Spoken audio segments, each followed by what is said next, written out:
আর কোনোদিন আমরা যদি চাই এই লাশের চেহারা দেখতে, কোনোদিন কেউ পারবে না। এজন্য আপনাদেরকে বলে যাই, আমাদের দাদা ছিল, আজকে আমাদের দাদা দুনিয়াতে নাই। আমাদের নানা ছিল, আজকে দুনিয়াতে আমার নানা নাই। অনেকের বাবা দুনিয়ার জমিনে ছিল, আজকে আমাদের বাবা অনেকের হারায় গেছে। এজন্য আপনাদেরকে আমি এই জানাজা থেকে একটা মেসেজ দিয়ে যেতে চাই।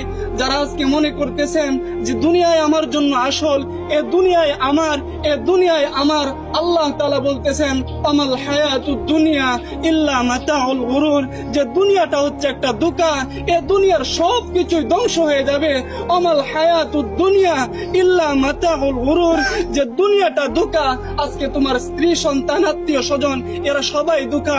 এজন্য মুহতারাম হাজরিন, দুনিয়ার মুখ থেকে আজকে আমরা আমাদের চেহারা, আমাদের দিল, আমাদের কলব আজকে আমরা আল্লাহর দিকে ফিরাইয়া দেই। যে জিন্দেগিতে যত গুনাহ করছি, আজকে এই জানাজা থেকে আমরা প্রতিজ্ঞা করতে চাই আর গুনাহ করব না। যেই কবরে আমাকে যেতে হবে, সেই কবরে আমাকে একা থাকতে হবে, আর গুনাহ করব না।